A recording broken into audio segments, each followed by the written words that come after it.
부처님께서는 구차 지정을 닦아낼 수 있다면 육도윤회를 뛰어넘고 3계 밖으로 벗어나 마침내 부처의 깨달음을 얻을 수 있다라고 하셨다.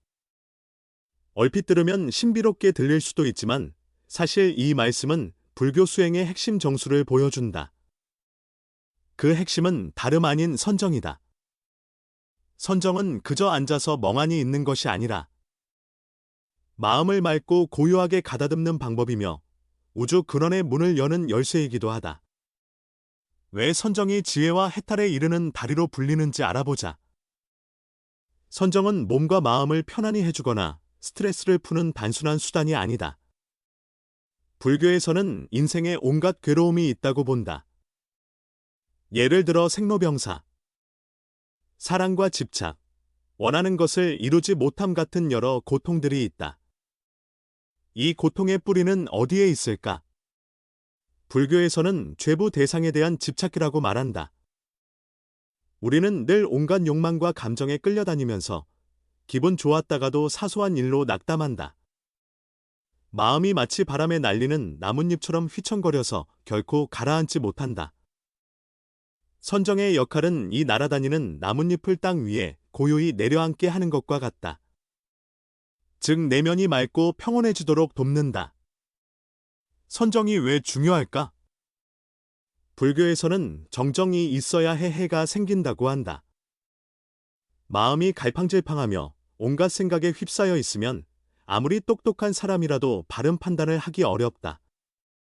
반면 선정을 통해 마음이 잔잔해지면 지혜는 맑은 샘물처럼 자연스럽게 흘러나온다. 선정은 그저 정신을 집중하는 단계를 넘어 불교에서 말하는 구차지정, 구차재정이라는 구체적인 단계로 나뉜다. 이는 수행자가 한 계단씩 밟아 올라감으로써 결국 육도윤회를 벗어나 불교에서 말하는 극락의 세계를 보게 되는 과정이다.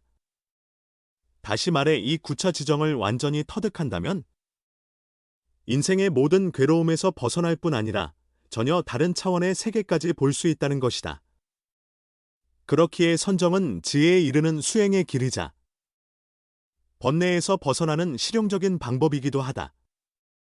그리고 불교 신자가 아니어도 마음이 흐트러지지 않는 집중력과 내적 고요를 경험해 볼 수 있다는 점에서 누구나 시도해 볼 만하다. 지금부터 선정이 무엇이고 어떻게 익히며 구체적으로 어떤 체험을 할 수 있는지 차근차근 알아보자. 우리가 선정이라 하면 주로 가부좌 틀고 앉아서 명상하는 모습을 떠올린다.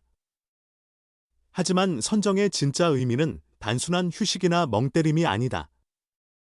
이 수행을 통해 얻는 기쁨에는 선열이라는 특별한 이름이 붙는다. 선열은 평소에 느끼는 즐거움과 결이 다르다. 우리가 일상에서 느끼는 쾌락은 음식, 물질, 좋은 소식같이 외부 조건에 의해 좌우되고 그마저도 금방 사라진다. 때로는 겉보기에는 즐겁지만 지나친 탐닉이나 집착으로 인해 결국 피곤함이나 허무함을 겪게 된다. 반면 선열은 외부에 의존하지 않는 마음 깊은 곳에서 솟아나는 미묘하고도 지속적인 즐거움이다. 많은 수행자가 선정 상태에 들어가면 온갖 잡념이 사라지고 마치 시간과 세상이 멈춘 듯한 고요함을 체험한다고 말한다. 이때 느껴지는 행복감은 어떤 특정 대상이 충족되어서가 아니라 마음이 맑고 청정해졌을 때 자연스레 피어나는 기쁨에 가깝다. 물론 선정의 궁극적인 목표는 선열을 체험하는 데 그치지 않는다. 불교에서는 선정이야말로 육도윤회를 뛰어넘고 인생의 근본적인 고통에서 벗어나는 길이라고 본다. 육도윤회란 천도, 인간도, 축생도, 아기도, 지옥도, 아수라도 이렇게 6갈래로 생사가 돌고 도는 것을 말한다. 이 6 중 어느 곳에 태어나도 다시 생로병사의 괴로움을 겪어야 한다. 이런 윤회의 굴레에서 벗어나려면 3계를 초월해야 하는데 3계란 욕계, 색계, 무색계를 가리킨다. 욕계는 우리가 살고 있는 이 차원으로 온갖 욕망과 감정이 꿈틀거리는 세계다. 색계는 욕망을 벗어났지만 여전히 미묘한 물질적 형체가 남아있는 차원이고 무색계는 물질을 완전히 초월해 오직 의식만 존재하는 경지다. 불교에서는 선정이 바로 이 3계를 하나씩 넘어서는 열쇠라고 말한다. 그리고 한 걸음 더 나아가면 우주의 본원, 즉 아뢰야식을 깨닫게 된다고 한다. 아뢰야식은 우주의 모든 정보를 저장하는 커다란 데이터베이스 같은 곳으로 개인의 전생과 현생, 그리고 우주적 신비까지 모두 담고 있다고 여겨진다. 흥미롭게도 이런 개념은 불교에만 있는 것이 아니다. 고대 인도의 아카시 기록, 도가에서 말하는 증기 같은 것도 본질적으로 우주의 근본에 연결되려는 시도를 보여준다. 이름과 설명은 달라도 우주가 하나로 연결되어 있고 특정한 방법으로 그 근원을 접할 수 있다는 점은 유사하다. 그리고 선정이 바로 그 다리 역할을 한다고 보는 것이다. 불교에서는 선정이 단순히 마음을 가라앉히는 기술이 아니라 마음의 능력을 확장시켜주는 힘이라고 본다. 잡념에서 벗어나 내면에 집중할 수 있을 때 세상을 바라보는 눈이 달라지고 무의미하게 여겼던 문제들도 더 이상 괴롭지 않게 된다. 이렇게 내면이 바뀌면서 깨달음에 가까워지는 것. 그것이 선정의 진정한 매력이다. 선정의 기원은 6천년 전 고대 인도로 거슬러 올라간다. 당시 사람들은 자연환경 속에서 살며 하늘과 조상을 숭배했고 명상이라 불리는 의식을 통해 신이나 조상과 소통한다고 믿었다. 그러다 명상을 깊이 하면 어떤 이는 천국 같은 아름다운 장면을, 어떤 이는 지옥 같은 무서운 장면을 보기도 했는데 이런 체험들을 사람들은 기록하고 서로 공유했다. 오랜 세월에 걸쳐 이를 종합해보니 이러한 장면들은 단순한 환상이 아니라 인간 집단의 더 깊은 의식, 즉 집단 무의식이 드러난 것이라는 깨달음에 이르렀다.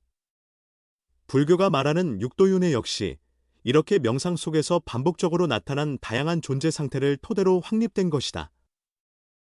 한편 중국에서는 도교의 내관 수행이 발전했다.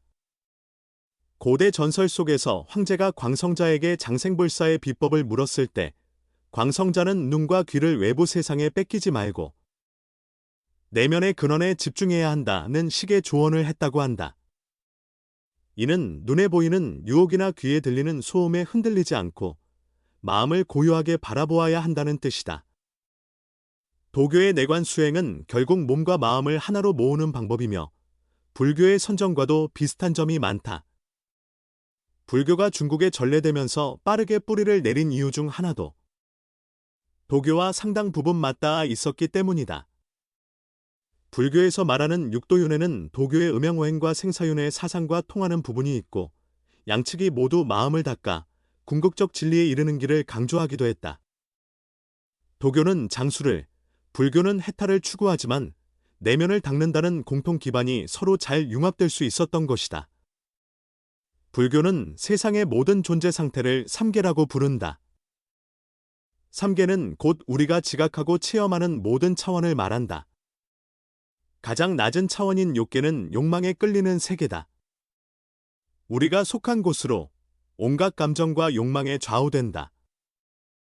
여기 속한 존재들은 즐거움과 고통 사이를 끊임없이 오가며 심지어 천인이라 해도 욕망의 미세한 흔적 때문에 완전한 행복을 얻기 어렵다. 셋계는 욕망을 벗어났지만 여전히 물질적 형태가 존재하는 차원이다. 여기서의 생명체들은 이미 욕망을 떠나 내면의 평온과 기쁨을 누린다. 하지만 물질적 형체가 남아있기 때문에 아직 완전한 자유는 아니다. 무색계는 더욱 신비로운 곳으로 물질을 완전히 뛰어넘어 오직 의식만 존재한다. 이곳 존재들은 4가지 높은 선정 단계를 체득했는데 이를 공무변처정, 식무변처정, 무소유처정, 비상비비상처정이라고 부른다. 여기까지 올라가면 거의 진리에 가까운 경지지만 아직 윤회에서 완전히 벗어난 것은 아니다. 더 깊은 수행을 통해 비상비비상처 상태도 넘어야 비로소 열반에 들 수 있다고 한다. 불교에서 말하는 선정의 체계를 사선팔정이라고 부르는데 이는 4단계의 선과 그 뒤에 이어지는 4단계의 더 높은 선정 무색계 정을 합쳐 이르는 말이다. 사선은 초선, 2선, 3선, 4선으로 순서가 있다.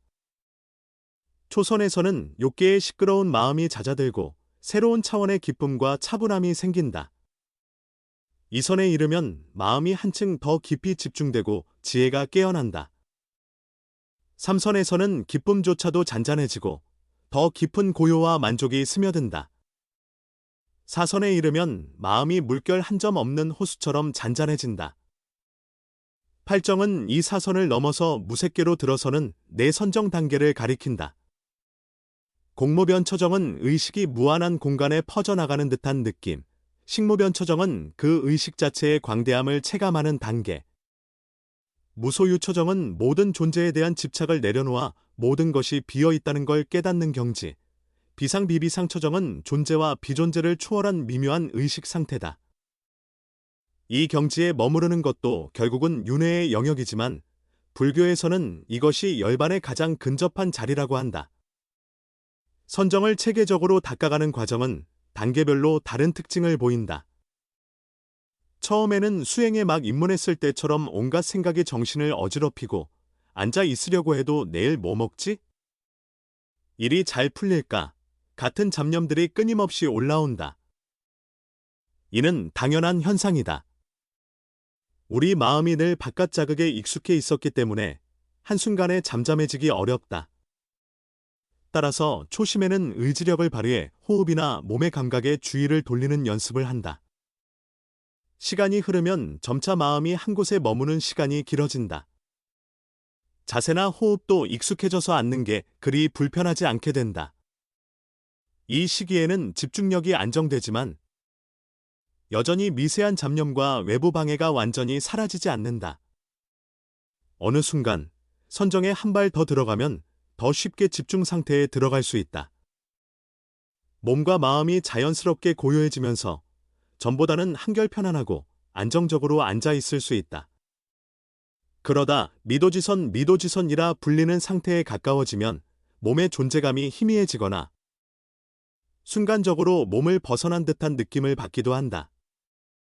이는 새로운 차원으로 넘어가기 직전의 징후로 이때 조금만 방심해도 다시 정신이 깨어 현실로 돌아오게 된다. 그래서 강한 집중력이 요구된다. 이렇게 단계를 하나씩 넘어가면서 마침내 출세간의 선정, 즉 본격적인 사성과 무색계정에 들어서게 된다. 이러한 선정 상태에 들면 감각기관이 주는 신호, 몸의 무게감, 외부 소음 등을 거의 인지하지 못하고 오직 깨어있는 의식만 선명하게 남는다. 이는 잠에 빠진 것과 전혀 다르다. 오히려 의식은 더 맑고 또렷해지며 말로 형용하기 어려운 평온과 행복감을 느끼게 된다. 이런 체험은 수행자에게 엄청난 내적 변화를 가져다 주어 더욱 높은 경지를 향해 나아갈 힘이 되어준다. 초심자에게 선정은 막연해 보이지만 시작 자체는 간단하다. 복잡한 이론을 몰라도 편안한 장소를 찾고 자세를 바르게 해앉은 뒤 숨이 들고 나는 과정을 자연스럽게 지켜보면 된다. 이때 잡념이 떠오르는 건 당연하니 억지로 없애려 애쓰지 말고 그저 알아차린 뒤 다시 호흡으로 돌아온다. 처음에는 5분, 10분 정도만 해도 충분하다. 익숙해지면 시간을 조금씩 늘려가면서 자신의 페이스에 맞추면 된다. 호흡 관찰 말고도 내관이라는 수행 방식이 있다. 눈을 감고 코끝을 바라보는 느낌으로 시야를 최소화한 뒤 몸과 마음에서 일어나는 느낌을 차분히 지켜보는 것이다. 가슴이 오르내리는 감각, 숨소리가 들리는지, 그때 느껴지는 감정은 어떤지 등을 관찰하면서 스스로를 깊이 들여다본다. 이 과정에서 불안, 초조, 분노 같은 감정이 올라올 수도 있지만 그대로 바라보고 허용하면서 서서히 흩어지게 만든다. 선정 수련에서 가장 중요한 비결은 타고난 재능도 대단한 기술도 아니다. 꾸준히 앉아서 마음을 다스리는 습관을 기르는 것이다. 매일 짧게라도 시간을 내어 내면에 집중하면 어느 순간부터 내 삶이 이전과 다르게 바뀌고 있음을 알아차리게 될 것이다. 머릿속이 복잡했던 문제들이 의외로 단순해 보이고 화를 내거나 우울해하던 일들도 예전처럼 크게 동요시키지 못한다. 이것이 바로 정정에서 비롯된 해해가 우리의 삶에 스며드는 과정이다. 불교에서는 우주의 아레아식이라는 거대한 정보 저장소가 있다고 본다. 모든 중생의 과거와 현재, 그리고 미래 가능성까지 기록되어 있다고 한다. 이런 개념은 고대 인도의 마카시 기록이나 도교의 증기 개념과도 닮아 있다. 모두 우주가 본질적으로 연결되어 있으며 특정 방법으로 접근할 수 있다는 생각이다. 선정은 이 우주의 근원과 연결해주는 통로로 여겨진다. 깊은 선정에 들면 의식이 일상의 사소한 잡음에서 벗어나 더 깊은 차원의 진실을 엿볼 수 있다고 말한다. 육도윤회나 천당과 지옥 같은 개념을 두고 종교적인 신화 아니냐는 시선이 있을 수도 있다. 하지만 불교에서는 오랜 세월에 걸쳐 수많은 수행자들이 명상과 선정 속에서 공통적으로 접한 세계라고 설명한다. 심리학자 융이 말한 집단 무의식을 떠올리면 많은 이들이 명상에서 유사한 장면을 본다는 것이 꼭 허황된 얘기만은 아닐 수도 있다. 더욱 흥미로운 점은 우주와 인간의 관계에 대해 탐구하는 건 비단 불교만의 전유물이 아니라는 것이다. 도교에서는 내관을 통해 하늘과 하나가 된다고 말하고, 서양의 종교에서도 빛의 존재인 천사를 이야기한다. 그 모습이 무색계의 존재와 흡사하게 묘사되는 경우도 있다. 이렇게 문화와 시대가 달라도 물질 너머를 향한 갈망과 무주 근원의 실체를 알고자 하는 마음은 인류에게 보편적으로 나타나며 각각의 전통에서 다양한 방법으로 표현되었을 뿐이다. 결국 선정은 종교의 범주를 뛰어넘어 누구나 해볼 수 있는 내면의 거울 같은 역할을 한다.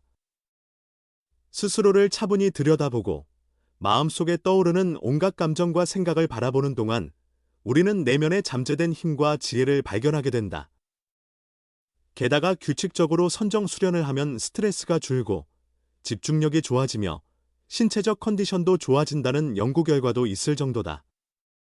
이렇듯 선정은 고된 훈련보다는 일상의 작은 실천으로도 서서히 효과를 볼 수 있다.